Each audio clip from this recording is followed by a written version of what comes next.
Welcome to NTD Newsroom. I'm Don Ma. President Trump celebrates the Gaza peace deal during his cabinet meeting. We're learning more about the deal, including when the remaining hostages will be released. Israel says a ceasefire in Gaza is set to start within 24 hours. The details of the plan, which is set to be implemented over the next 3 days. President Trump meets Finland's Alexander Stubb at the White House today to sign a major icebreaker deal. More on the agreement. The Trump administration today again asks an appeals court to overturn a block on their deployment of troops into Oregon. How does the U.S. reclaim the $25 billion plastic goods market from China? We talked to the president of Shale Crescent USA. Texas Attorney General Ken Paxton opens an investigation into Discord, according to the Messages platform, allowing extremist content.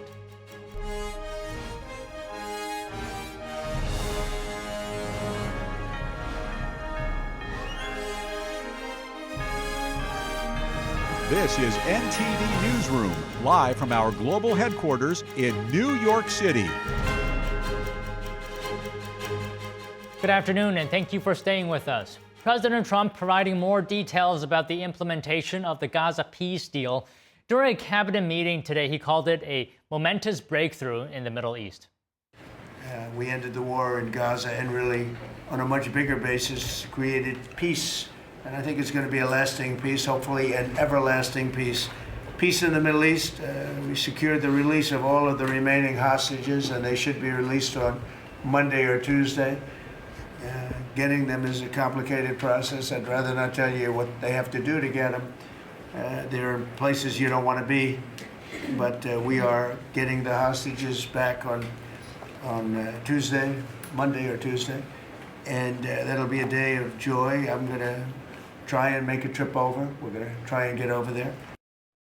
The world is celebrating Israel and Hamas's decision to agree to phase 1 of Trump's peace plan. The president said his team is working on the timing of his visit to Egypt for the official signing ceremony.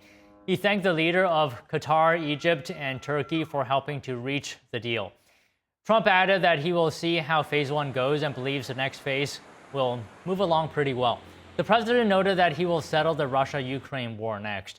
Israeli Prime Minister Benjamin Netanyahu invited Trump to address the Israeli Knesset, and Trump said he will do it. The president also commented on the government shutdown.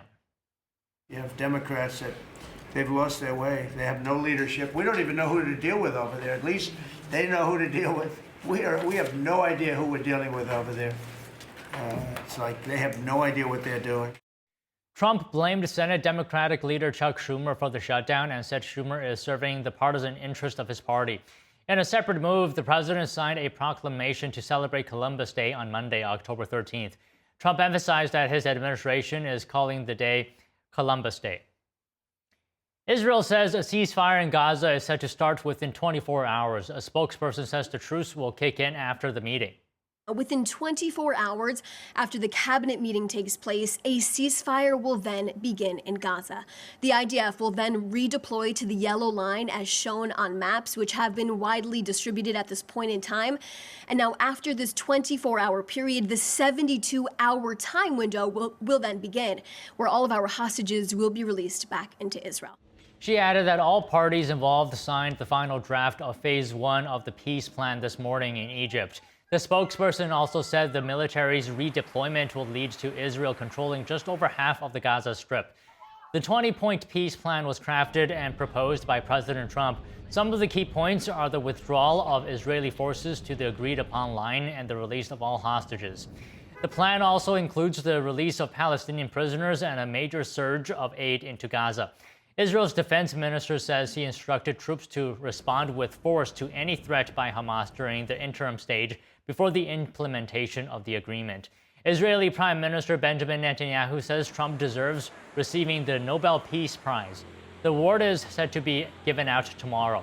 The organization doesn't publicize the names of the nominees, so it's not clear if Trump is a contender. Here's what we know so far about the peace deal reached in Egypt. President Trump announced Wednesday that Israel and Hamas have both signed off on the first phase of his peace plan. The president says all hostages will soon be freed and Israel will begin to withdraw from Gaza. Speaking to Fox News' Sean Hannity, Trump said the agreement represents more than just a ceasefire. So great for Israel, so great for Muslims, for the Arab countries, and so great for this country, for the United States of America. This is more than Gaza. This is peace in the Middle East, and it's an incredible thing. Trump also spoke about what would happen once Israeli forces pulled back. We're forming a council that, the Council of Peace, we think it's going to be called. People are going to be taken care of. It's going to be a different world. I think really the Middle East came together.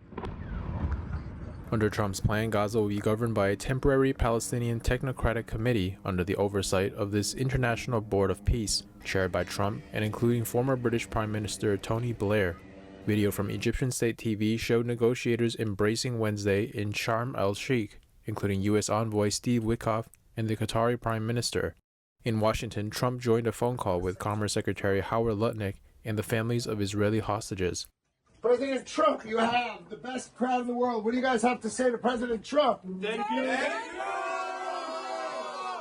You just take care of yourselves. The hostages will come back. They're all coming back on Monday. Under the deal, Israel will release 250 Palestinian prisoners serving life sentences, along with nearly 2,000 Gazans detained after the October 7, 2023 attack. The Hamas terror group issued a statement Wednesday confirming the deal, including an end to the war, Israeli withdrawal, entry of humanitarian aid, and a prisoner exchange. They credited mediators from Qatar, Egypt, and Turkey, and acknowledged Trump's role. Hamas also called on other countries to ensure full implementation of the agreement's requirements. In a statement, Israeli Prime Minister Benjamin Netanyahu called it a great day for Israel. Still, major questions remain, including who will govern Gaza after the Board of Peace.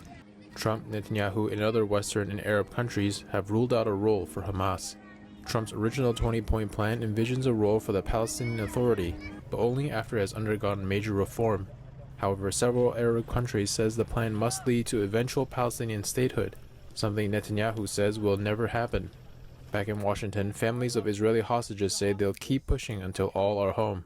We will not stop fighting until we see the last of the 48 return to their family, those who were murdered in captivity, buried in the land of Israel, those who are still alive, walking through the border and reuniting with us, the families. The White House says President Trump is considering going to Egypt this weekend to finalize the agreement. World leaders are reacting with praise and hope after President Trump announced a major breakthrough in the two-year war in Gaza. Let's listen. A grateful nation thanks President Trump for the return of the hostages, for the peace he has brought to the region. I call on the Nobel Committee to award President Trump the Nobel Peace Prize. He did something unbelievable. I thank him, I thank his team, Steve Witkoff, Jared Kushner, Marco Rubio, and Tony Blair. This is a moment of profound relief that we felt around the world, but particularly for the hostages, their families, and for the civilian population of Gaza. Today, the world has cause for real hope. Hope for the families of the hostages who have kept a two-year vigil that must have felt like an eternity. Hope for the people of Gaza who have endured suffering beyond imagining. Developments in Israel give us cause for optimism. There is clearly a great opportunity to reach an agreement with Hamas in the coming hours already. There is a chance that the hostages will be released this week. European Commission President Ursula von der Leyen and French President Emmanuel Macron also welcomed the agreement. Macron said the agreement must also mark the beginning of a political solution ending with a two-state outcome. Turkish President Erdogan said Trump demonstrated the necessary political will to encourage the Israeli government toward the ceasefire. The latest meeting minutes of the Federal Reserve show several participants noting downside risks to employment and upside risks to inflation. Joining us now to discuss is Joseph Trevisani. He's an economist, currency analyst at FX Street. So Joseph, it's always great to see you. It's been a while since we talked. How are you doing? We're doing well. How are you? Yeah, not too bad. I'm enjoying the cooler weather compared to the previous hot weather. Yes, very much. Everybody in my family agrees with you. They're tired of the warm weather. All right, so having said that, is the labor market more of a concern now than inflation for the Federal Reserve? I think it is very much so. If you look at the figures that the first 2 quarters of the year, when they put through the revisions, the number of NFP jobs dropped by half. Now that's a substantial amount. It's kind of surprising that the Fed hasn't long suspected that these numbers from the BLS are not very reliable, because this happened every year for many years. Nonetheless, yes, I think they're much more worried about the job market right now. So how severe, in your estimate, is this softening of the labor market? Well, it's gone down by about a half over the year. So it's something that you would have to worry about, but then you have to worry about what the reasons are behind it.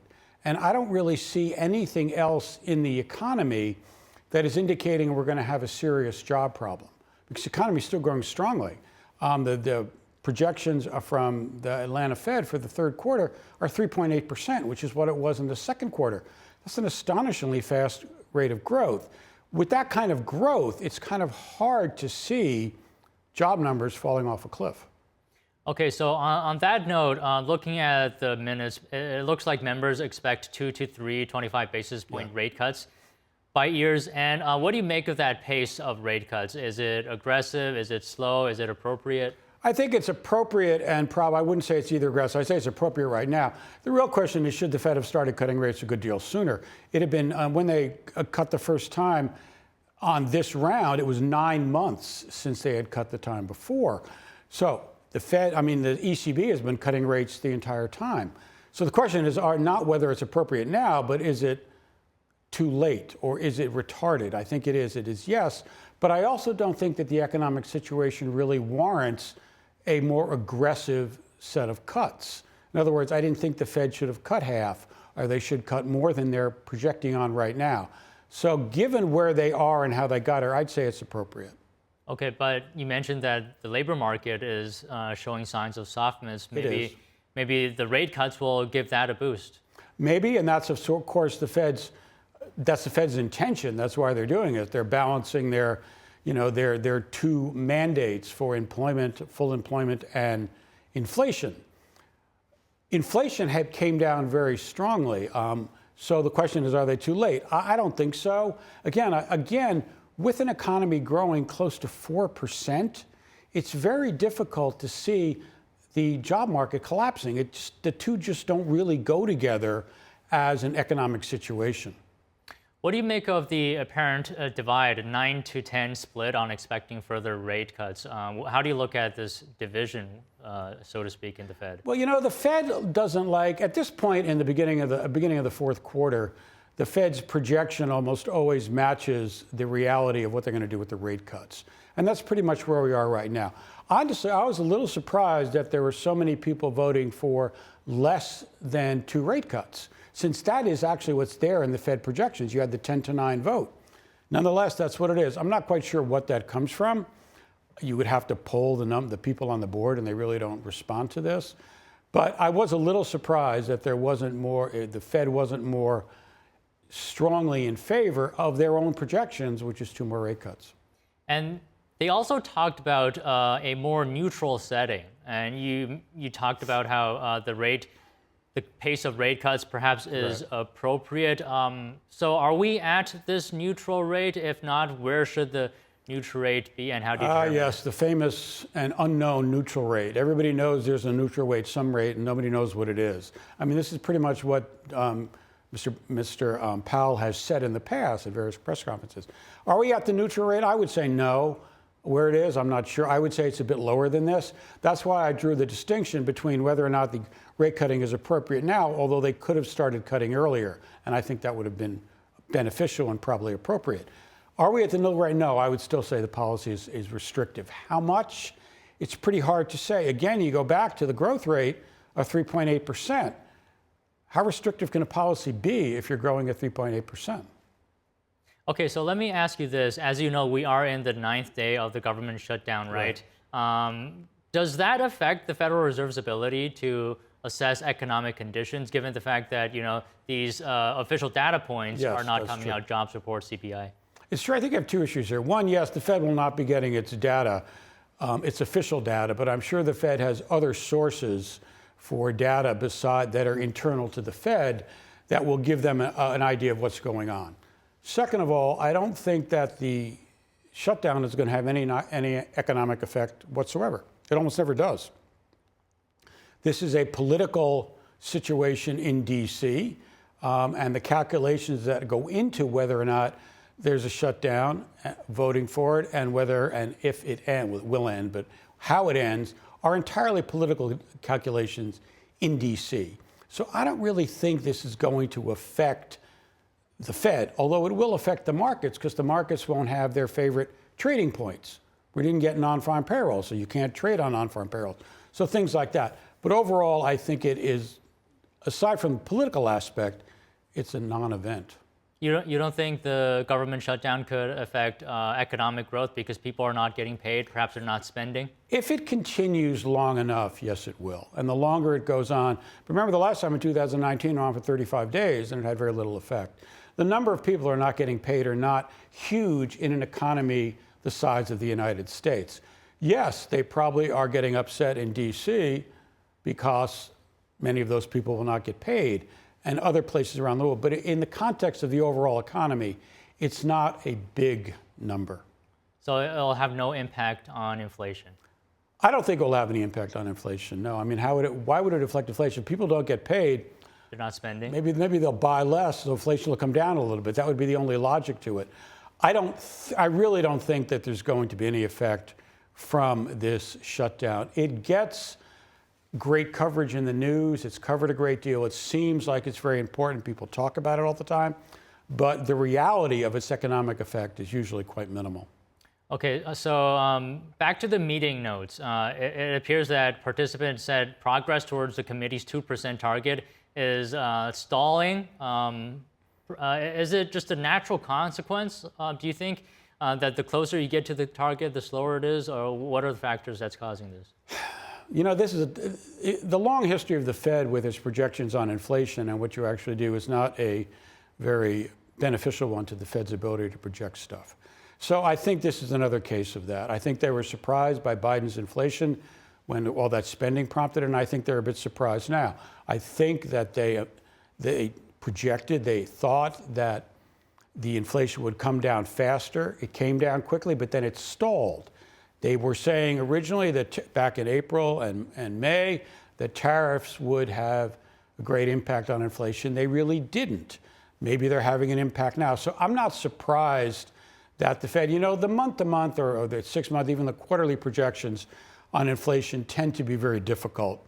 So for that, I'll give the Fed credit. It's hard to make those kind of minute predictions.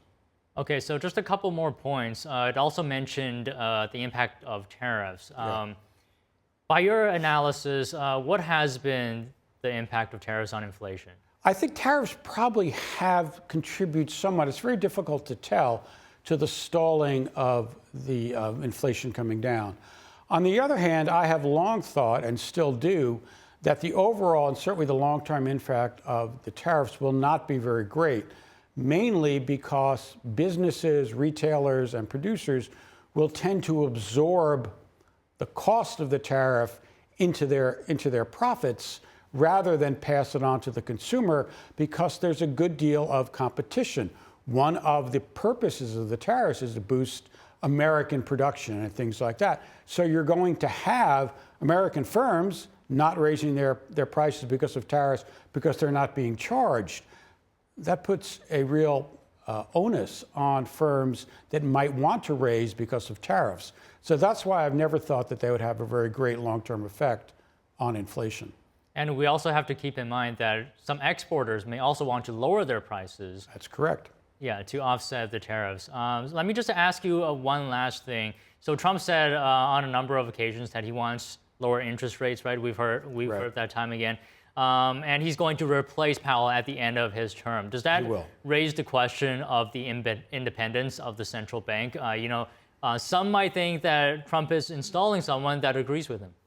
I'm sure he is installing someone that agrees with him. I mean, that's his prerogative as the president.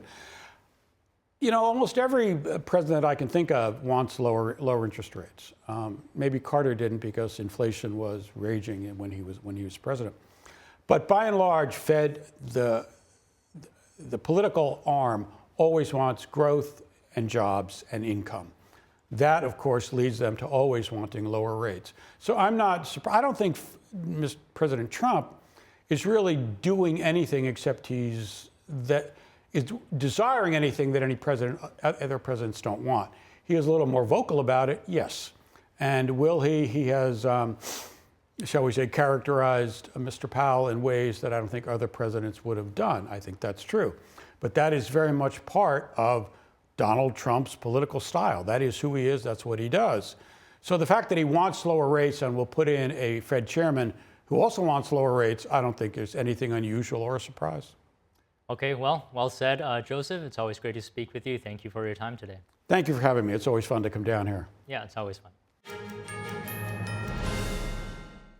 And how does the U.S. reclaim the $25 billion plastic goods market from China? Joining us to discuss is Nathan Lord, president of Shale Crescent USA, a nonprofit research and economic development organization which aims to create high-wage, career-oriented jobs in Ohio, Pennsylvania, and West Virginia. So first of all, good afternoon, Nathan. Thank you for joining us. To start off, can you give us some background here, some background information on this issue?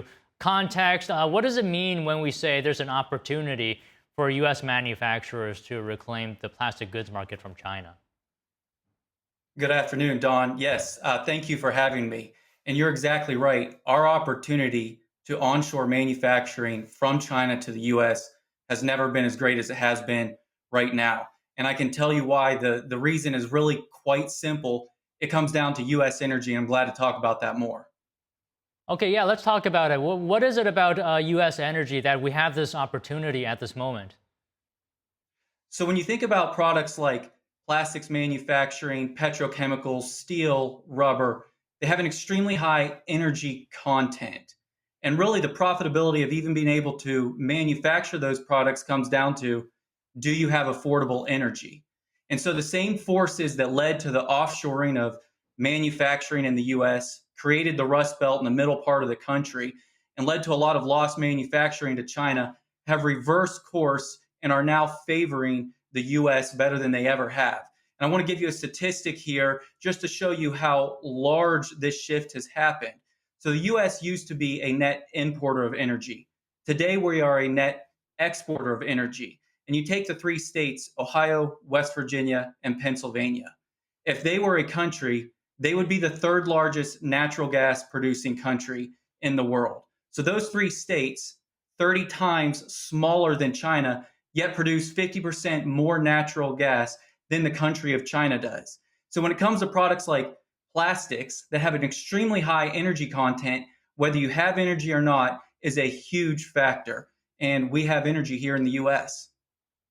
So it's making it more competitive here in the U.S. In terms of its pricing, and that's why we have this opportunity.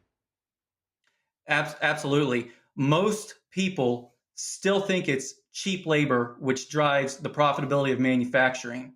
That's not the case. What it comes down to are two things, and it's really quite simple. It's where's your location and how much did you pay for the energy?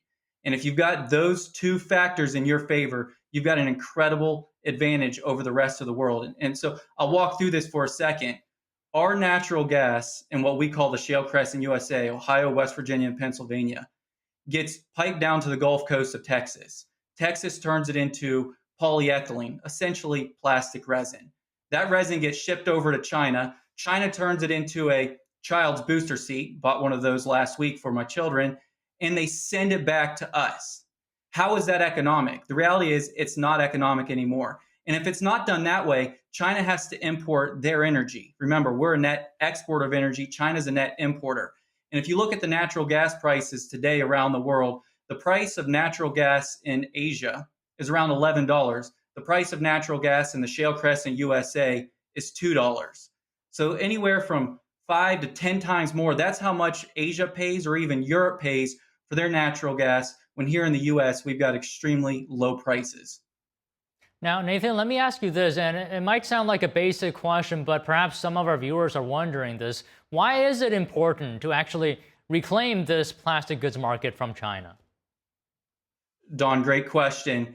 The manufacturing jobs that we create here today create a tremendous amount of other work from that. For every one manufacturing job created, there's a direct 5 other jobs that are created with that. It's the largest multiplier of any industry. And so when you think about the Rust Belt that's been created in the US, that largely occurred in the middle part of the country. And now we're positioned to be able to bring manufacturing jobs back, unlike we've ever been able to do before. And again, I'll say it, it's not the labor. Yes, labor in China is cheaper than it is here in the US, but labor, they don't work for $1 a day anymore in China. Since China was let into the World Trade Organization, the cost of labor has increased tenfold, and it increases about 10 to 15% every year. Yes, it's still less expensive than here in the US, but when you look at the breakdown of how much does it cost to manufacture an energy-intensive product, like plastic-based goods, think of a child's booster seat, a table, plastic pallet, window shutter, something along those lines, basic plastic goods. It's the energy content which drives the cost and the profitability. And if you can locate on top of your energy supply and be in the center of your customers, you have a huge advantage. So think about the middle part of the US. If I were to drive a circle around where I'm located today in Ohio, it would be half of the US population within a 1 day's drive. So if I'm a manufacturer, I have the opportunity to manufacture my goods right here, use the low-cost energy, the low-cost resin right here, and then sell into one of the largest markets in the world. It's the only place in the world where intensive energy supply and then world-class demand are in the same location together. So this low-cost energy, is this shift happening because of organic market forces, or is there federal involvement here? I'm just wondering this point. Yes, great question. So really what's taking place is basic supply and demand dynamics. We produce so much natural gas in the US now that we are oversupplied essentially, and the price has greatly decreased. And what's taken place is really the technology of horizontal drilling and the development of shale. It used to be that the 3 states, which you see on the screen right now, produced only 3% of the nation's natural gas. Today, we produce well over a third of the nation's natural gas, and that's a result of unlocking the resource in the shale formations through horizontal drilling. It's our abundant supply. And if you talk to manufacturers around the world, you'll often hear this. They struggle with a term called energy insecurity. If you're in Europe, if you're in Asia, that's what you're experiencing today as a manufacturer. You don't know, A, if you can get your molecules, energy, or how much it's going to cost for you to have that energy and those molecules to make your products. Here, we experience energy security and we have it in abundance. And that's why we're an opportunity for the rest of the world to locate here and experience the highest profitability for energy-intensive manufacturing. Our team wakes up every day and works on identifying what are the most profitable locations in the world for manufacturing. We analyze it. What does it look like in China or the Gulf Coast or in Europe or in California or other parts of the world? And it comes back, it's really quite simple. If a manufacturer can locate on top of the energy supply and be in the center of customers, there's a tremendous competitive advantage, which leads toward increased profitability.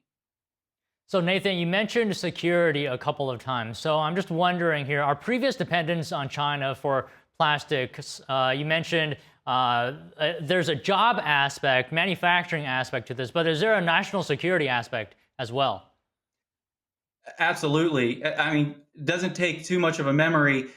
We don't have to go too far back to see how during COVID, all the supply chain disruptions that we experienced. I think for the first time, there were Americans asking questions. Wait, what do you mean we can't get this product, or why isn't this available? And what we saw was a disruption in the global supply chains.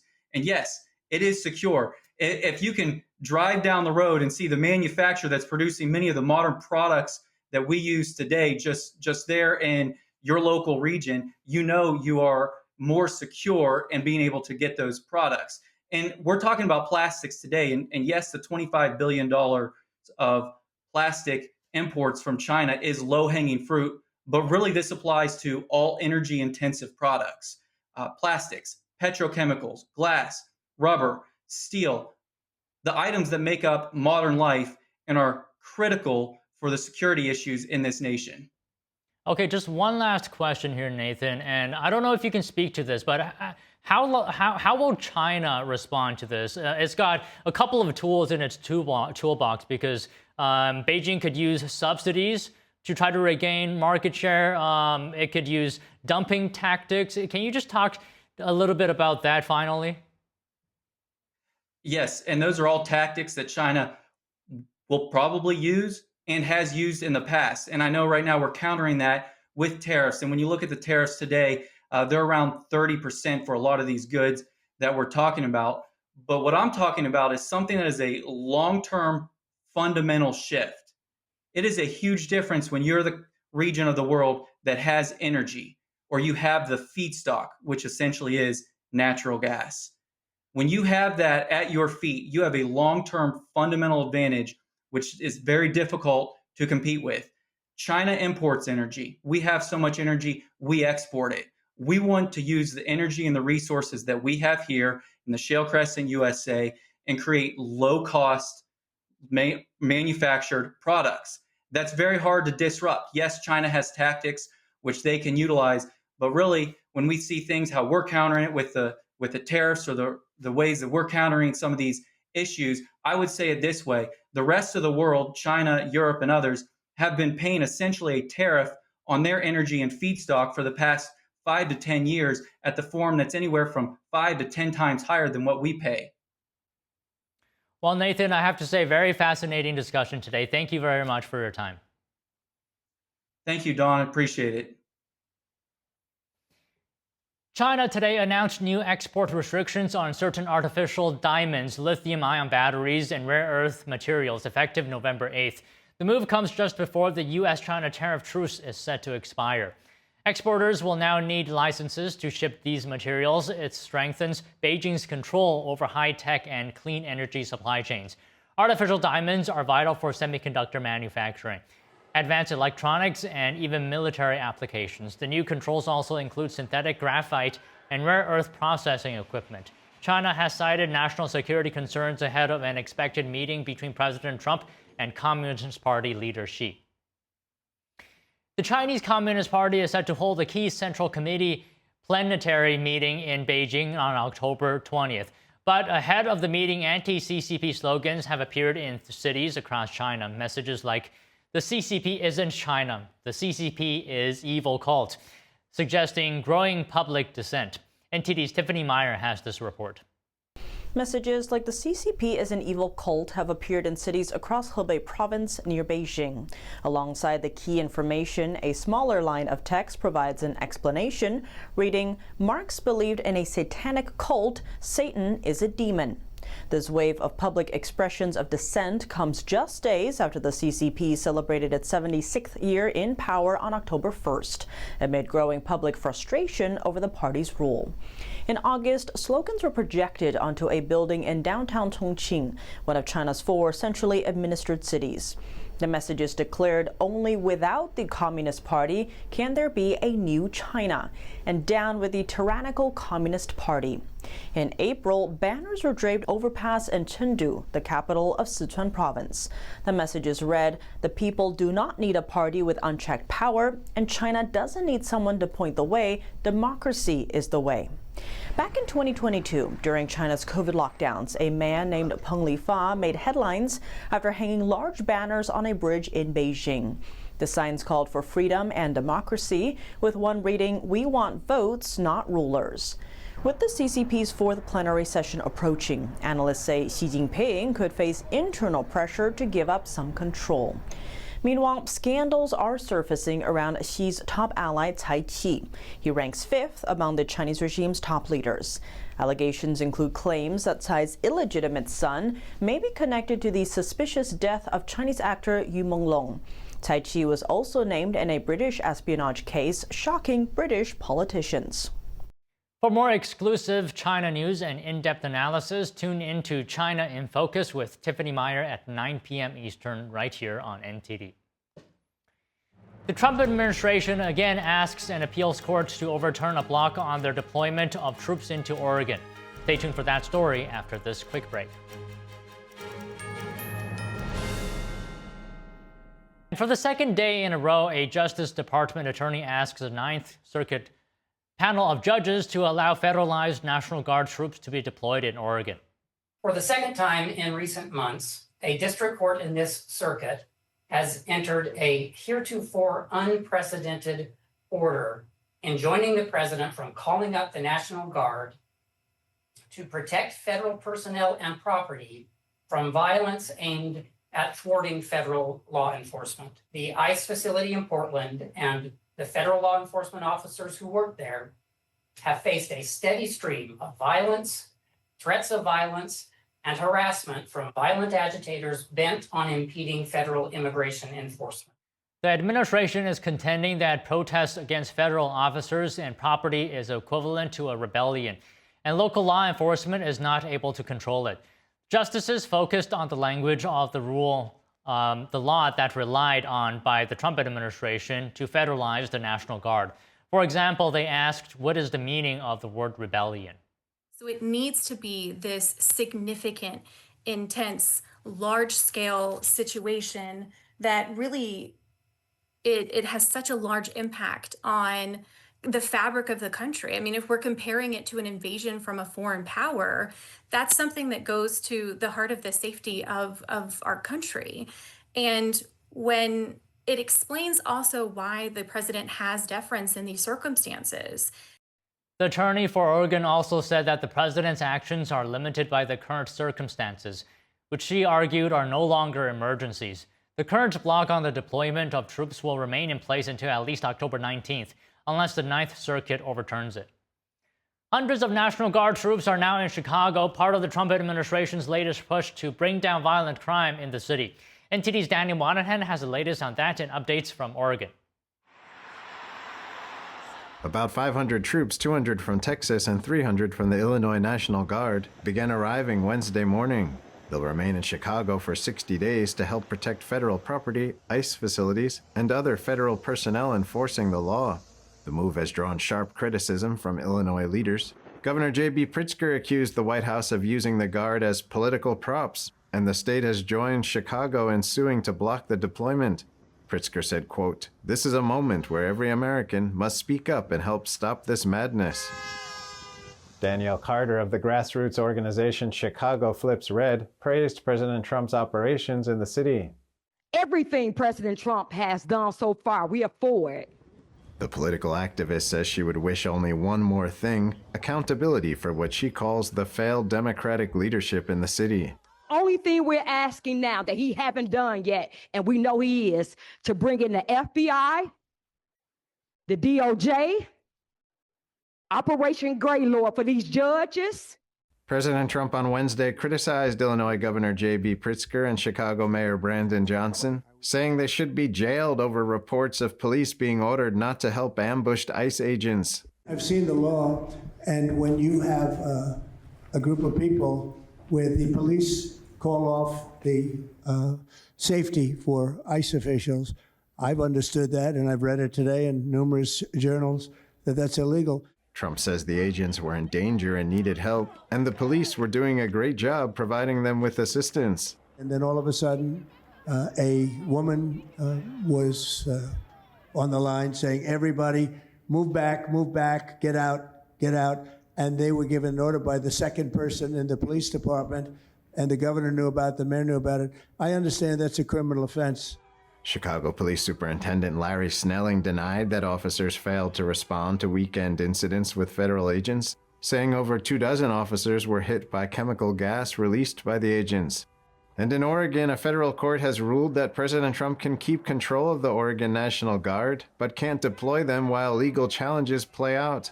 Earlier, Judge Karen Immergut blocked a plan to mobilize 200 guardsmen for Portland. A 3-judge panel later narrowed that order, allowing the Guard to remain under federal control, but barring their deployment.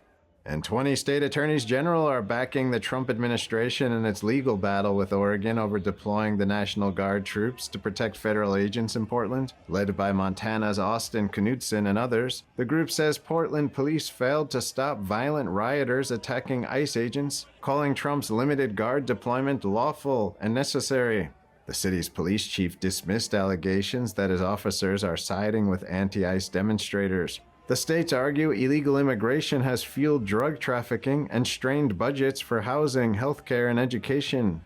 Back to Illinois, a Chicago soccer match next week between Argentina and Puerto Rico has been relocated to Florida amid the law enforcement operations. Daniel Monahan, NTD News.